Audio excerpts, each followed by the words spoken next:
Bobby, we welcome you back here. What's on the Warriors' to-do list this offseason? Well, the number one thing, George, is clarity on the future of Jonathan Kaminga here. He is one of the 4 restricted free agents that has not been signed right now. He has an $8 million qualifying offer. That contract is binding. And basically, the future of Kaminga is keeping the Warriors in a holding pattern as far as what they can do as far as going out and signing other players right now here. So we're going to certainly keep an eye on Kaminga. The second thing is what Mike Dunleavy Jr. said. There's got to be a patching up the front court here. When you look at the roster right now, they've got Quentin Post, who was on a two-way last year, and they converted. Trace Jackson-Davis. There is a glaring hole at the center position. Draymond Green, of course, played primarily at center a lot last year. And then the third is replacing the glue guys. When you look at Kevon Looney, who is now in New Orleans, Gary Payton II is still unsigned. It's finding those type of players that can kind of do the dirty work. George, they've got 9 players under contract right now. 15 is the max in the NBA. There's certainly work to do in Golden State. The question is going to be, how does the future of Kaminga dictate as far as what are those other parts that are going to be added to this roster? Great stuff as always, Bobby. Thank you so much. All right, the Warriors over-under win total has been set at 46.5 at ESPN Bet Sportsbook. That's right around the 48 win mark that the Warriors had last season. So let's get back with our panel here. Mark, you're as plugged into the Warriors as anyone. What do you expect here over the next several weeks? Frustration. Oh, okay. All right. That's one emotion. Kaminga's situation is complicated, man. They're it's like a Facebook. Remember when Facebook used to have those status updates and it would say it's complicated? It's like that. I'm dating myself, but no, I agree with you. His agent met with the Warriors last week. Still no answer. They're trying to figure it out. As Bobby mentioned, it's holding everything else up. What they want to do. And then obviously the one that everybody's worrying about is Al Horford. Like, what's going to happen with Al Horford? You know, Golden State obviously expected him to sign last week. He didn't. Lakers, Milwaukee, Atlanta, I believe, are also interested in the nearly 40-year-old guy who also has retirement on the table. Right. He's still considering retiring. He's not in any hurry. He's got a 6th kid coming on the way. He lives in Atlanta and Boston in the offseason. But I'm hearing that whether it's Golden State or, you know, lesser extent if it's the Lakers, like being away from his family that far isn't going to be in that decision. But keep in mind, know who I think is going to be in this decision? Who? His 10-year-old son, Ian. Okay. He just started traveling with Al on the road like 2 seasons ago. Kid loves basketball. I know he's like, Dad, Steph Curry, Dad. Like, all the kids love Steph Curry, man. I know that. I could see Ian convincing his dad to keep playing. Tim, let me ask you this. Shout out to Ian. What is the market for Kaminga and Horford even at this point? Well, look, until Al Horford either retires or signs somewhere else, the assumption around the league is that he will end up with the Warriors. I would tell Warriors fans, relax on that one. I think things are going to turn out in your favor there. Kaminga is certainly complicated, but there's not much of a market for him. Right. He would love to go somewhere that values him as a star, that sees him as a focal point for their offense, which clearly Steve Kerr doesn't. Steve Kerr was DNP-CD in this guy during the playoffs. He has said multiple times he doesn't think he's a fit with Steph and with Jimmy Butler when they have both of those guys healthy, which is, you know, that 22-5 lineup. But the simple fact of the matter is this. If there's not a market for Kaminga, there's not some kind of sign and trade situation this summer, then it's probably in both parties' best interest to do some sort of maybe like a smaller version of the Jalen Green deal, you know, a 3-year deal with a player option, that sort of thing.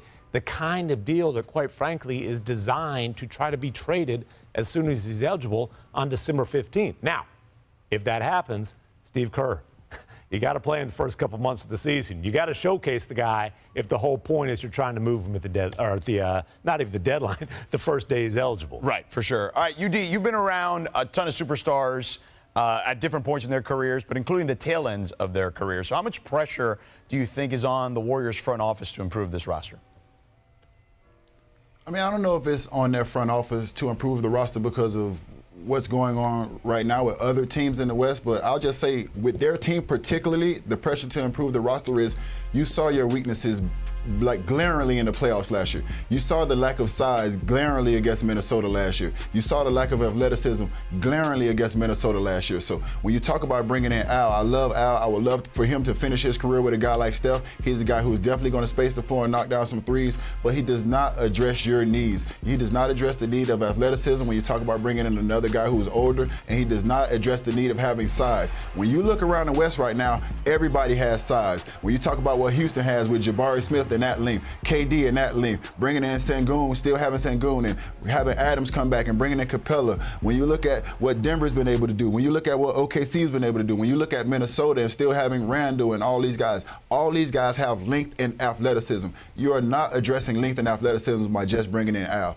Love Al, but that is not the one that's going to push. Woody, I'm glad you're laughing because as our resident Super Laker fan, what's your concern about the relationship between LeBron and his organization right now? Well, LeBron rightfully should be kind of pissed at the Lakers right now. Don't give me this mess about saving cap space for 2026 or whatever. Like, you have LeBron and Luka right now. Like, you're just make the requisite moves right now. You're going to wait until LeBron is up out of there, and then, oh, yeah, now we got cap space. Miss me with all that. I don't want to hear it. Woody, it's not monopoly money, though. You got to make the money work. You just dropped $10 billion to buy the Lakers. Don't talk to me about cap space.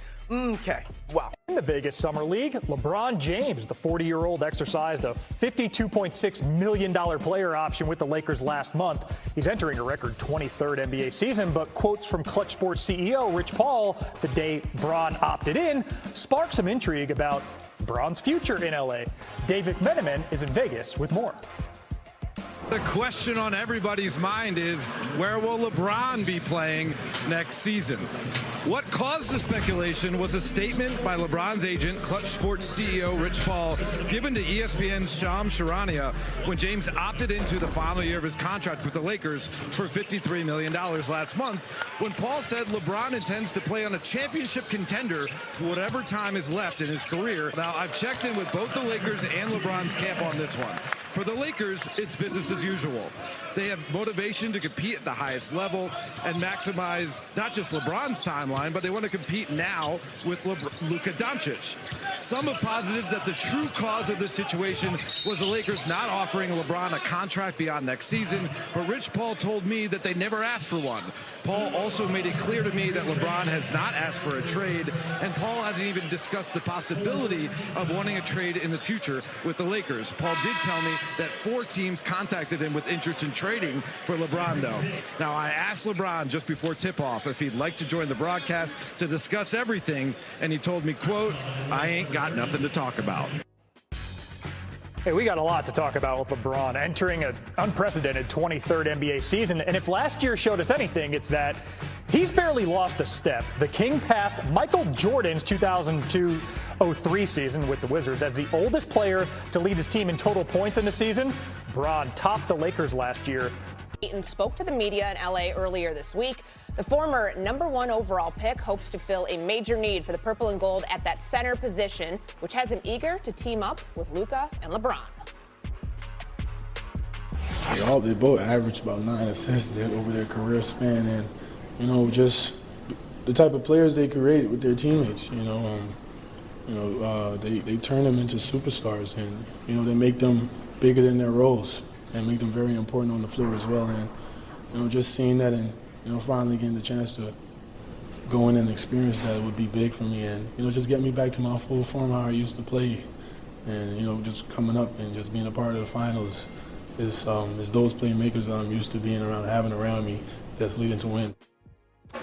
Okay, so we know the center position was obviously a huge need. The Lakers tried to fulfill it at the trade deadline. That fell through. They do it with DeAndre Ayton. They also re-sign Jackson Hayes. David, when you take a look at the expectations in Los Angeles, based on what they did in free agency, what is a fair and realistic place for them to be in 2025? Honestly, the fair place is for them to be kind of where they were last year. I don't see this team leapfrogging back to where they were in terms of the standings, being in the top 4, having home court advantage in the first round. But I do see them having a similar first-round exit this year than they had last year. There are just so many teams in the West I think are just quite frankly better than them. OKC, Houston, Denver, Minnesota. That's 4 already. I think the Clippers are better than them. I think they still have holes defensively. I think they still could use another big behind Ayton. I'm not sure if Hayes is necessarily that guy. The only thing to me that would change the ceiling and how we look at this team is if Luka Doncic comes out and is top 3 player in the league, top 5 player, MVP like Luka Doncic, all-world type player, and we see the same guy that carried the Dallas Mavericks to the finals. If we get that guy, that raises the level of the ceiling for this Lakers team. But from what we have seen so far and just adding DeAndre Ayton, I see a very similar exit to them than I saw last season. Wendy, you've got the same 4 or 5 teams that are ahead of the Lakers in the West right now? Yeah, so for the first time in 23 years, a team that has LeBron James on it, the main focus of the team is not LeBron. When he was a rookie, he was the main focus. 10th year, 17th year, 22nd year, he was the focus. That's not the case. And so for the Lakers to rise above where they were last year, you're not expecting it to come from LeBron. LeBron was a second team all-NBA player as a 40-year-old. That's not going to increase. What you're looking for is Luka. The team is building around Luka. Its major offseason focus is not Ayton, it's not LeBron, it's not Jake LaRavia, it's getting Luka into a contract. And the focus for the 25-26 season is Luka. If he can be great, that's how they elevate.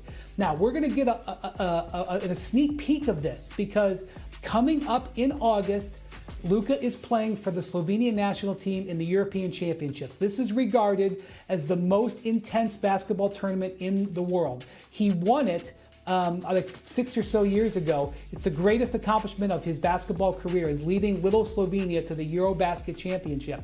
We're going to get an idea of where Luka is physically and where he is mentally. We're going to be able to watch him in August and September, and we're going to have a better idea then of what the Lakers are going to be.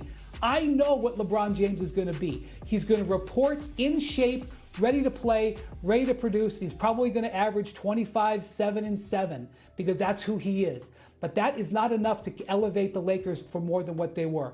Luka winning an MVP, which is something that we have really thought was going to happen for the last couple of years, but hasn't, that takes the Lakers to the next level. And we know JJ Redick will be watching that closely. The comments about everybody showing up in shape felt kind of pointed towards one player in particular. I want to stay in the state of California here. The Warriors haven't done anything. Only team right now in the NBA to not make a singular move in free agency. We're in this weird holding pattern. Are they going to trade Jonathan Kaminga? Will it be a sign and trade? Whatever it is. Wendy, what do you make of the Warriors' lack of moves so far? I make nothing of it. First of all, the Warriors made one of the biggest trades of last season when they acquired Jimmy Butler for really a quality in terms of assets out, bringing him in.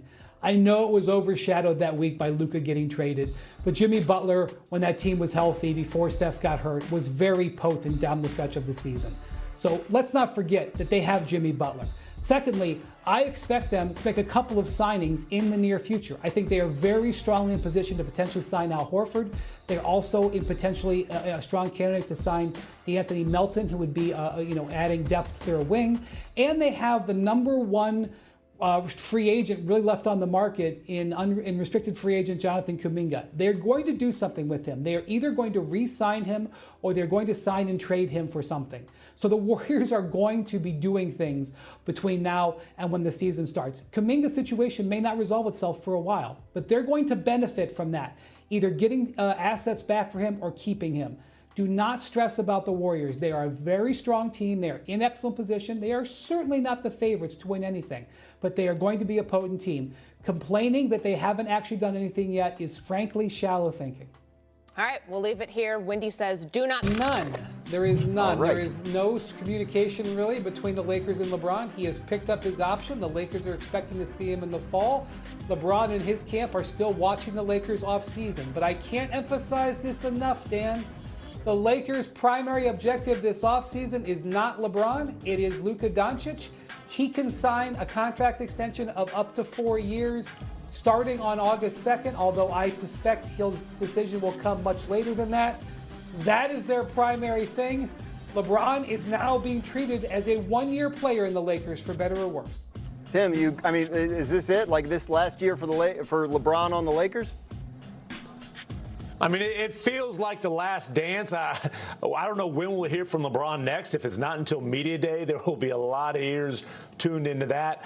It's as awkward of a limbo situation as we've seen maybe since the last dance with Michael Jordan and Scottie Pippen. You just don't see a legend like this put on the back burner by a franchise.